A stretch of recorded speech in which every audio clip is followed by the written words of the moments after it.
Panda. I got broads in Atlanta, just took the lean in the family, credit cards and the scammers, hitting the licks in the band, legacies. Assalamualaikum warahmatullahi wabarakatuh. Nama saya Nanda Nikola, mahasiswa semester 5 tingkat 3, kuliah di Poltekkes Kemenkes Palembang, jurusan Kesehatan Lingkungan. Kesehatan lingkungan ini ilmu yang mempelajari tentang pencegahan. Nah, pencegahan tentang gangguan kesehatan atau penyakit yang berasal dari faktor lingkungan. Nah, misal kalau kita itu nemuin penyakit yang diakibatkan dari faktor lingkungan, misalkan contoh diare yang diakibatkan oleh air kan, atau air minum. Nah, itu kerjanya orang Kesling itu. Yang dipelajari di Kesling itu sebenarnya ada banyak sih, ada banyak ya. Contohnya tentang pengolahan limbah atau pencemaran udara baik dalam ruangan ataupun di luar ruangan, dan juga ada pengolahan air ya, penyediaan air, pengolahan sampah, tentang pengolahan limbah ada juga, baik limbah industri, limbah rumah tangga maupun limbah rumah sakit. Nah, itu kami semua pelajari. Nah, dan juga misal kalau kita di industri itu yang dipelajari di Kesling ini tentang HSE-nya, atau tentang yang kita tahu tuh K3. Nah, itu kalau di industri. Nah, misalnya kan tentang air kan, tentang bagaimana sih air ini, apakah sudah memenuhi syarat belum, baik untuk air minum atau air bersih seperti yang akan dikonsumsi dari masyarakat. Nah, jadi itu salah satu jadi tugasnya orang kesehatan lingkungan, bahwa ini benar-benar aman gak sih kalau nanti dikonsumsi oleh masyarakat, bahkan akan menyebabkan penyakit gak sih. Nah, ini salah satu menjadi tugasnya orang Kesling atau orang sanitarian. Nah, dan juga ada juga tentang mempelajari tentang pemukiman ya. Jadi kami itu ada juga tentang penyataan pemukiman yang dipelajari di Kesling kan. Nah, apakah pemukiman ini termasuk pemukiman yang layak, yang pemukiman yang sehat dan juga tidak menimbulkan penyakit-penyakit dari faktor lingkungan yang ada di pemukiman ini. Jadi di situ salah satu objek jadi pengawasannya orang kesehatan lingkungan di situ.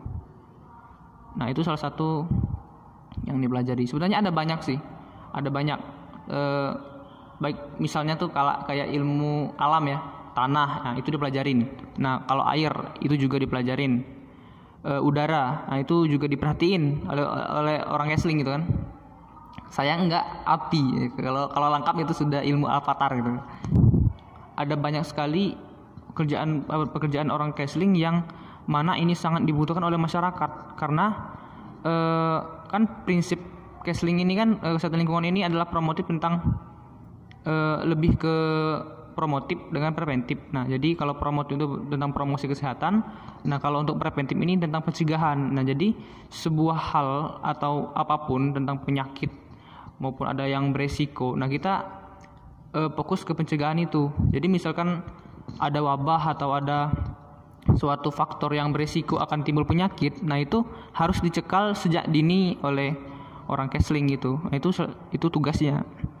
Nah, dan juga tidak lupa untuk mempromosikan tentang kesehatan, karena kalau kita cuma pencegahan, tidak ada tindak lanjut untuk merubah mindsetnya masyarakat melalui promosi kesehatan, nah itu juga bahaya. Karena kalau sudah ada ilmu pencegahan, nah itu juga harus ada tindak lanjutnya supaya hal-hal yang kita pelajari, hal-hal yang sudah kita lakukan itu enggak sia-sia, maksudnya sudah dicegah.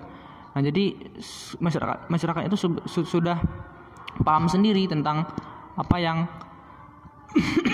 akan dilakukan pada nantinya. Enggak harus sanitarian terus harus turun, enggak.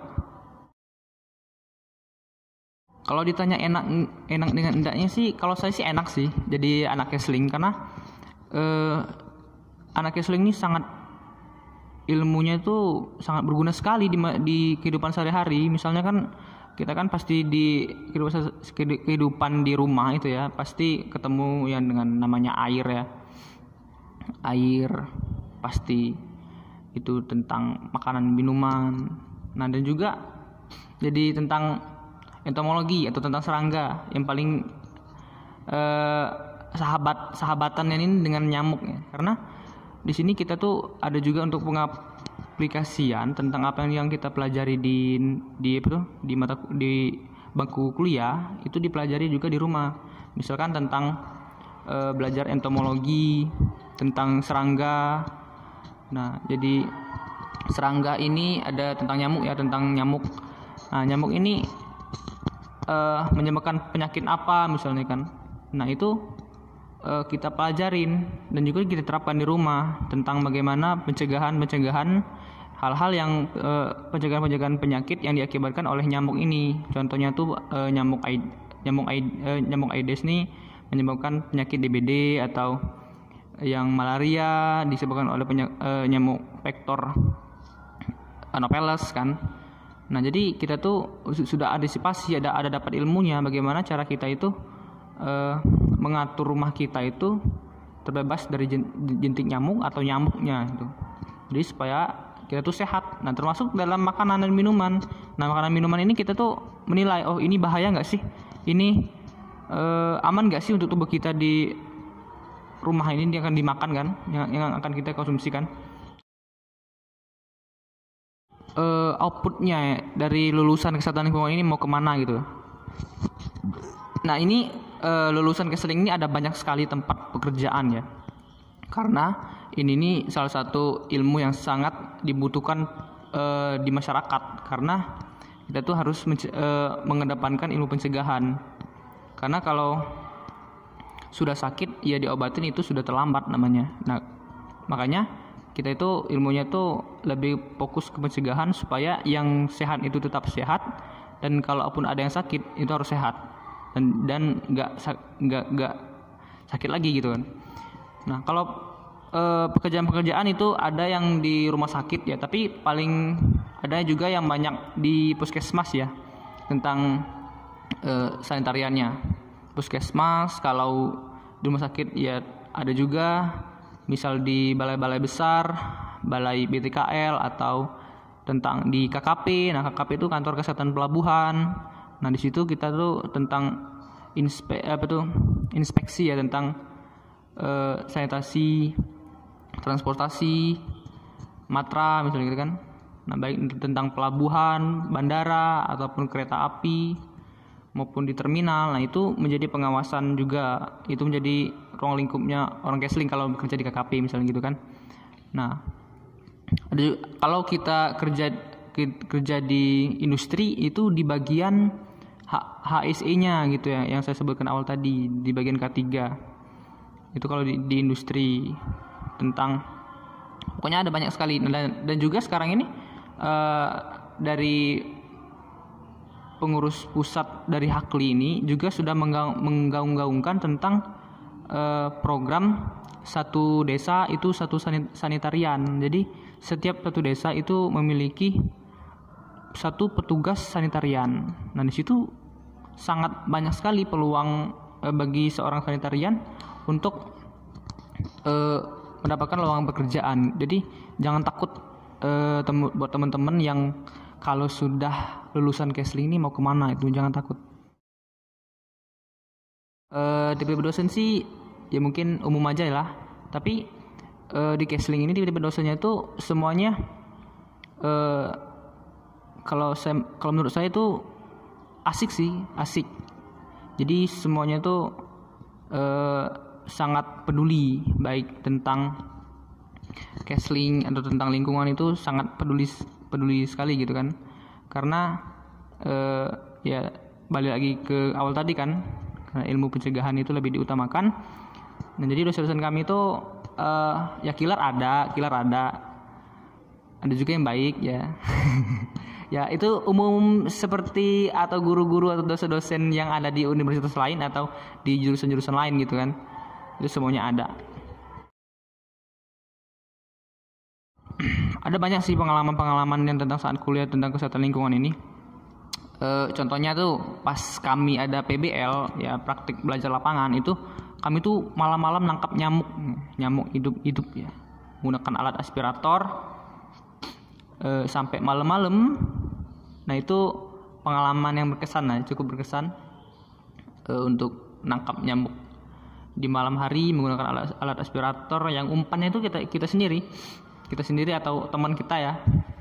Nah dan juga ada misal mata kuliah sanitasi transportasi. Nah kita tuh jalan-jalan gitu kan, jalan-jalan ke tempat transportasi angkutan umum, misalkan kalau di bandara, terus ada di pelabuhan, ada di kereta api atau terminal. Nah itu kami itu ke sana tuh melakukan inspeksi tentang sanitasinya atau makanan minumannya. Itu seru banget kalau menurut saya. Itu pengalaman pribadi.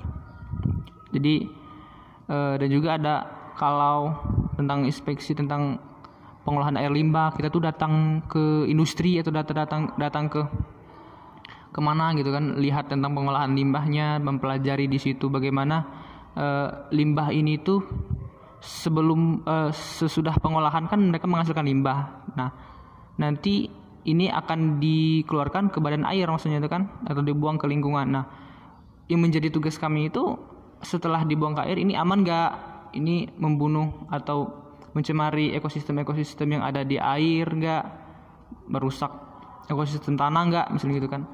Nah jadi disitulah dilakukan pengolahan. Nah itu salah satu tugas kita tentang pengolahan limbah. Jadi limbah yang sudah dihasilkan, baik itu limbah domestik atau limbah industri, limbah rumah sakit, pas dia keluar ke badan air atau ke lingkungan itu nggak membahayakan. Nah itu seru juga pas praktek kemarin. Jadi sangat berguna sekali lah. Itu salah satu pengalaman pribadi kemarin. Kalau menurut saya ini sangat penting sekali ya, karena ini kalau menurut saya tentang ilmu tentang masa depan ya mungkin ya. Maksudnya tuh gini.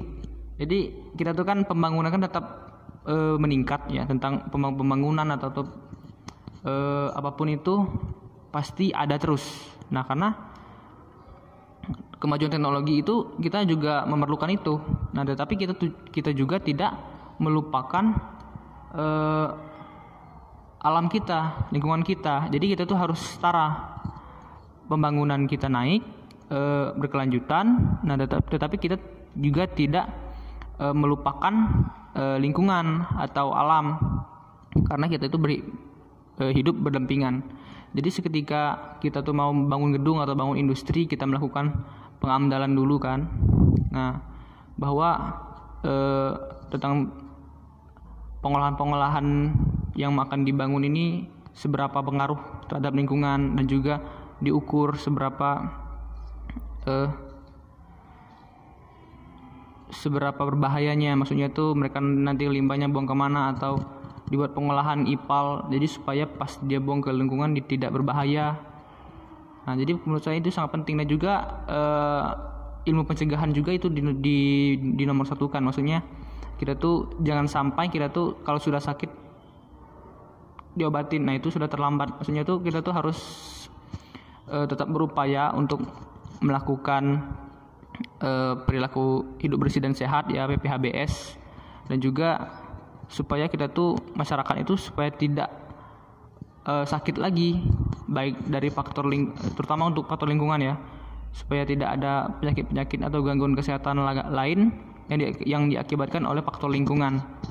Misalkan kalau dari nyamuk, nah ini tuh salah satu dari faktor ya. Jadi penyakit malaria, DBD itu kan, cikungunya, filariasis itu diakibatkan oleh penyakit yang berbasis dari faktor lingkungan, dari faktor serangga. Nah itu perlu dibasmi, karena kalau nggak gitu ya ini akan menjadi bahaya ya, jadi KLB bisa. Dan juga untuk masalah tentang air ya, karena ilmu counseling ini sangat banyak sekali di ruang lingkup kehidupan kita. Jadi maksudnya kita tuh harus mementingkan bagaimana tingkat kesehatan dari masyarakat itu melalui ilmu-ilmu kesehatan lingkungan yang kita pelajarin. Ya, terima kasih, semoga bermanfaat. Saya Nanda Nikola pamit undur diri. Wassalamualaikum warahmatullahi wabarakatuh. Bye bye.